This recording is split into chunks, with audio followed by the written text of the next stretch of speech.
Friends, welcome to Biology Made Easy. We have started the chapter Biological Classification, where in previous two videos I have discussed the different types of classification and the 5 kingdom system classification given by Whitaker in detail. Then the 5 groups will be discussed one by one. So first, in this video, we'll start MONERA. So as already you have some idea that the MONERA, these are coming under unicellular prokaryotes. This is the common character. They may be, some may be photosynthetic, and some may be chemosynthetic, while some may be saprophytes or parasites. So these are some of the characters due to which Whitaker has placed them in under the group or under kingdom MONERA. Under this MONERA, what are the different types of organisms that are included? So commonly the eubacteria, cyanobacteria, mycoplasma, which also known as PPLO, pleuropneumonia-like organism, actinomycetes, and archaebacteria.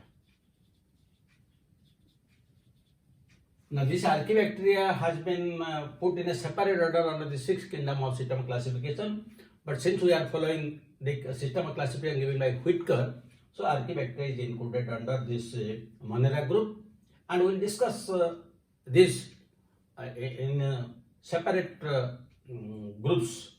So let us discuss first this eubacteria.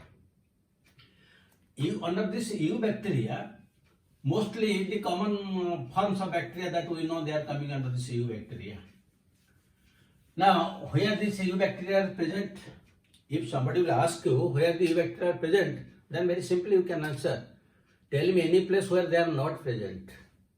They are present in the air, present in water, present in soil, present in all living organisms, including ourselves. They are present in our intestine. They are present in the deep sea. They are present in compost. They are present in the permafrost. Where they are not present, they are omnipresent. We can tell that they are omnipresent. That means they are present everywhere. Now, what is the reason that they are present everywhere? There are few points. One point is they have a diverse type of nutrition.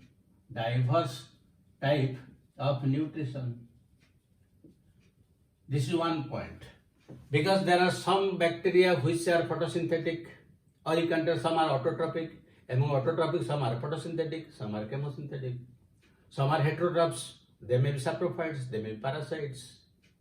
Like a lot of different, they have a diverse, so they can adapt themselves to different conditions. Similarly, one second point is they cell size is small. As a result, this surface to volume ratio is more. Now, since their size is very small, so the surface to volume ratio is more. That means there can be more exchange of material. They always remain active. That is also one point. In all diverse conditions they can survive. One third point is they have resistant spores. That means some of the bacteria, they produce endospores. And the endospore can survive in any environmental condition. So when favorable condition will come, they will eliminate. So these are some of the characters of bacteria for which they are omnipresent. Now, when we will discuss the structure of this bacteria, it will come to the size and shape, all these things. The size usually varies from 1 to 2 micrometer because they are very small in size. Already I have told you. And coming to these shapes, there are different types of shapes. They may be round. When they are round, we will call them as coccus. Coccus is singular. Plural will be cocci. If there is a single one, then we will call it as a monococcus. Mono means one. If two will be there, then we will call it a diplococcus. Diplococcus. If several are present in a chains, then we call them as streptococcus. So they are always round. Number one. Number two is bacillus, or in plural we can call it bacilli. That means these are rod shaped. And when a single rod is there, we will call them as monobacillus. And when two will be there, we can call them as diplobacillus. But like this streptococcus, they are not present in chains. The third type is spirillum. In case of spirillum, they are usually curved like a screw. This is spirillum. The fourth type is vibrio, when it looks like the punctuation comma. Vibrio. Fourth type is vibrio. So vibrio means a comma shaped, like look like this.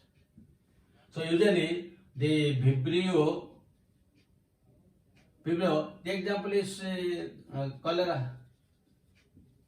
The cholera bacteria is this comma shaped. These are the four main types. But sometimes you will also get pleomorphic.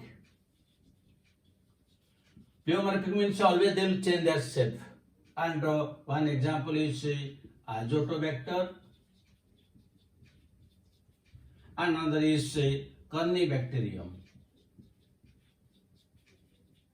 where you will find their shapes are changing. There is a sixth type that is known as a graphica. Here, 4 cells are present at right angles to each other. 2 are present horizontally and 2 are present vertically. So these are the different types. Again, you will find also filamentous forms are there, though they are rare. But the 4 types, the round or coccus, bacillus, spirillum, and vibrio, they are very common types. So this is the different shapes. Now we will discuss the structure. And already you know that Monera are coming under unicellular prokaryotes. So this is the outer cell wall. Then the cell wall is surrounded by another covering,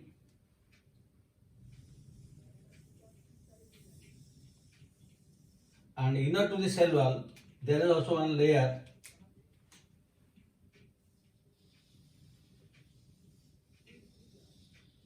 Let us discuss first these things, then we will go to the internal side, that is the cytoplasm. Now the outer one is known as glycocalyx. Then this one is known as cell wall, and this is known as cell membrane. All these three together, that gives rise to cell envelope. Envelope, which is a protective layer. That means the glycocalyx, cell wall and cell membrane, three together is known as cell envelope. It gives protection to the bacteria. Now if we discuss one by one, let us discuss first this glycocalyx. The number one is glycocalyx. The glycocalyx is present outer to this cell wall, but it may or may not be present in all bacteria. Why? Because if this is present in a continuous manner and very thick, it is known as capsule. Capsule means thick. and rigid. But if it is present like a very thin layer like this, like a thin layer like this, then it is known as slime layer. It is known as slime layer, and it is usually thin. It is thin. Now, whether the capsule is present or not, depending upon that, we'll get the bacteria of two types. If it is present, if capsule is present, it gives a smooth appearance to the bacteria, and we call it as a smooth bacteria or S-type bacteria. If that the glycocalyx is not present, then we'll call it as rough or R-type bacteria. That means depending upon the presence or absence of capsule, the bacteria have two types, smooth or rough. And this capsule is usually it is made up of some polysaccharides and proteins. They are main constituent. Now, one very important point. Whenever this glycocalyx is present or capsule is present, what is the main function? One of the very important function is it is antigenic in nature. That means those bacteria which are smooth or capsulated, they have this antigenic. That means they have capacity of infecting the host. The rough cannot cause disease. That is one of the main character or main function. The second important function is it protects the bacteria. Protects bacteria from bursting. If you put one bacteria in a hypotonic solution, so in that case it will absorb water. But if you put one animal cell in the hypotonic water, it will burst because it has no only cell membrane will burst. But in case of plants and bacteria, it will not burst because it is protected by these layers. Sorry. So here the glycocalyx protects the bacteria from bursting when it is put in a hypotonic solution. This is about the glycocalyx, and it is not present in all bacteria. If it present smooth, if not present rough. Now you come to the second one. The second one is the cell wall. Now cell wall is usually present in all bacteria. The cell wall, it is present in all bacteria, and the cell wall is completely different from the cell wall of the plants. It is usually made up of a peptidoglycan. Peptido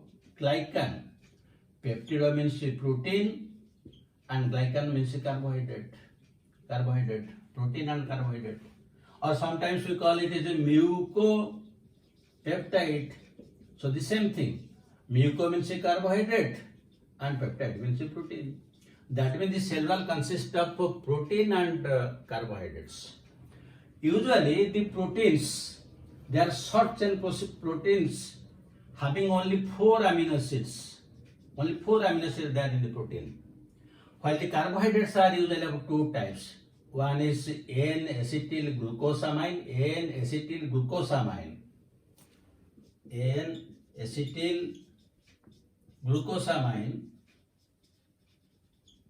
and the other is NAM.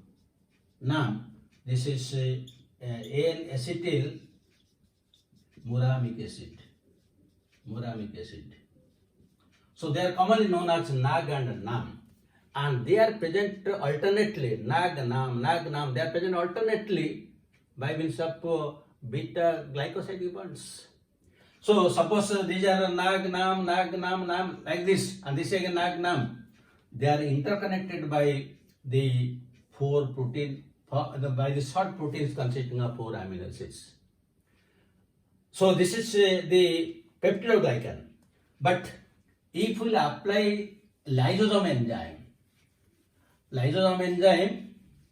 can disintegrate it. Lysosome enzyme can disintegrate this cell wall. The peptidoglycan cell wall can disintegrate it, and this lysosome enzyme is present in our saliva. in our tears. That is why sometimes we apply our saliva and tears for curing some of the infections caused by bacteria, because that will disintegrate it. So this is the main structure of the bacterial cell wall. But there are some bacteria where you will find a very long chain fatty acids. Long chain fatty acids. And they are usually present in case of a mycobacterium. Mycobacterium, and one of the mycobacterium tuberculosis causes TB, and mycobacterium leprae causes leprosy. So they have long chain fatty acids. That is why all types of bacteria can be cultured in laboratory, but not these two types, because the long chain fatty acid cannot be synthesized. So that is unique to them.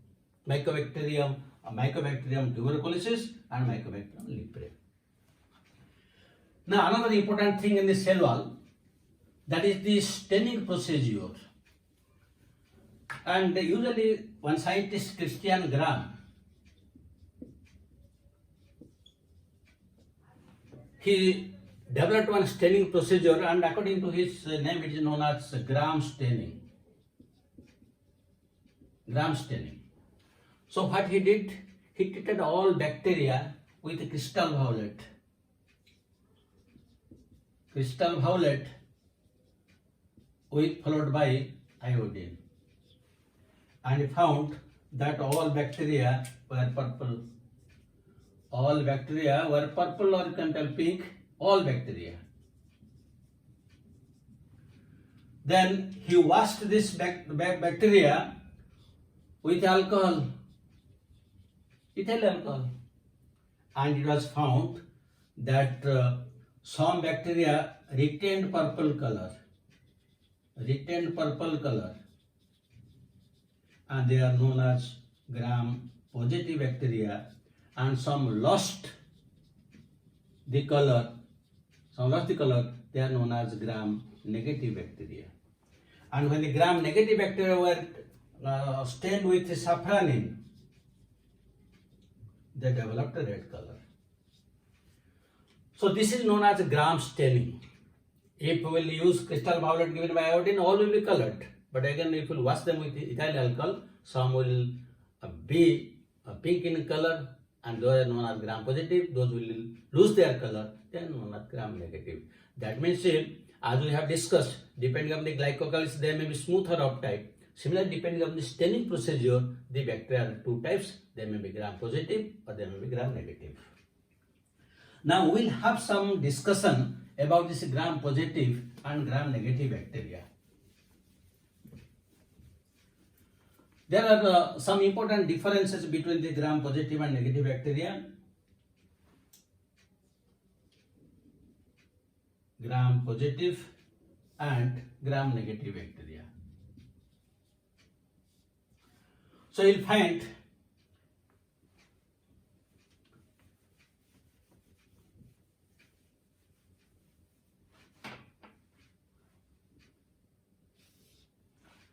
in gram positive bacteria, you'll find there is a thick layer of a peptidoglycan, layer.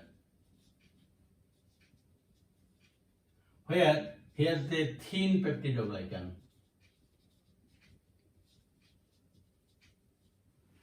Then secondly, here you will find no lipo-polysaccharide layer. No lipo-polysaccharide layer, but here you will find lipo-polysaccharide layer is there. Lipo-polysaccharide layer present. Now if you will first draw diagrams, it will be very easier for you to have understanding. In case of gram positive bacteria,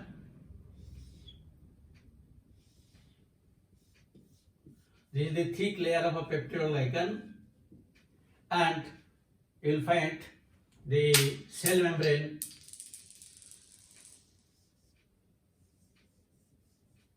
is present like this. That means this is the cell membrane, this is the cell wall, and you will find some projections are there like this. This is known as teichoic acid. Teichoic acid. While in this case you will find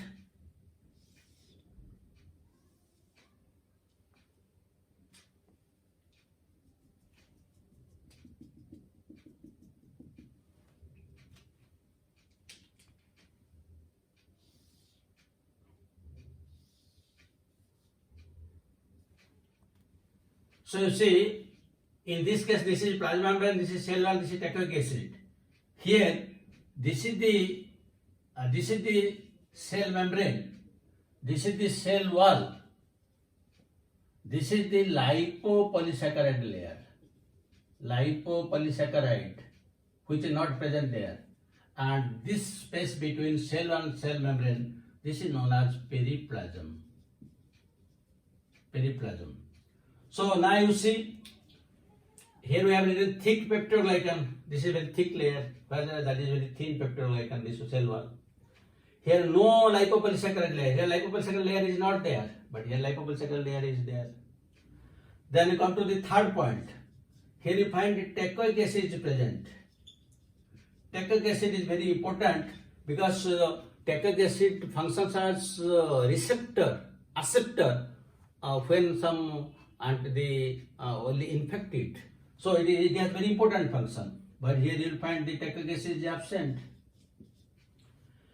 Then the fourth one, here you will find pili absent.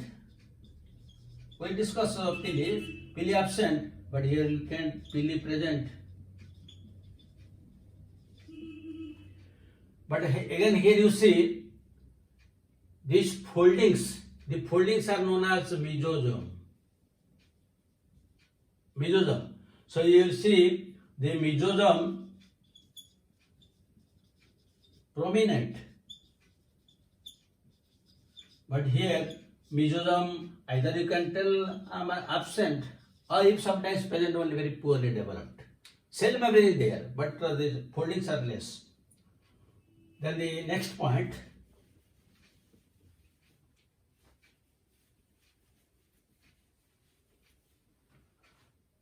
The next point you will get, here you will get the no periplasm. This is periplasm, is the space between no periplasm. But here you will get periplasm present. Periplasm present. This is a very important question also, because there is some between cell wall and cell membrane, some space is there in case of gram-negative ones. Then next is here. Usually these bacteria, they produce exotoxins. They produce exotoxins, while these produce endotoxins. Endotoxins. So another point, they produce spores. That means these are spore producing ones, gram positive. But here never produce spores. Never produce spores. Here the flagella has two rings. They are S and M. But here the flagella has four rings. L, P, S, M. The difference. Then another point,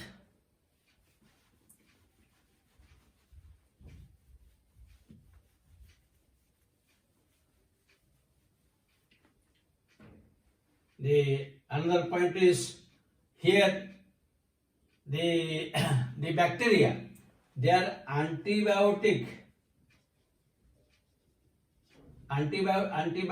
susceptible, but these are antibiotic resistant to antibiotics. That means antibiotics have less action on gram-negative bacteria.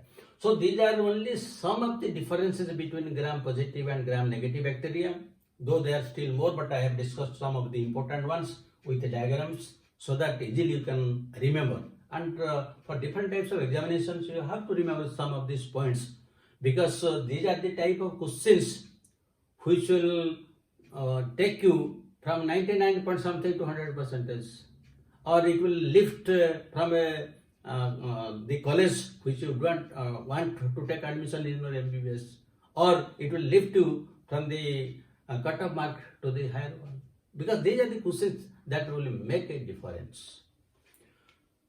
The remaining part of this bacteria, we have discussed glycocalyx, cell wall. Then the next the protective is cell membrane. Cell membrane, and this cell membrane is similar, exactly similar to that of the eukaryotic cells. They are usually lipoproteins, made up of lipoproteins. There is no much difference between the eukaryotes and prokaryotes. The remaining parts of the structure we will discuss in the next video. But before that, we will discuss questions.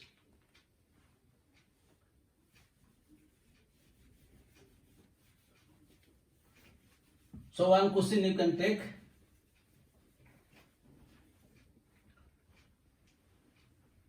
Lipo-polysaccharide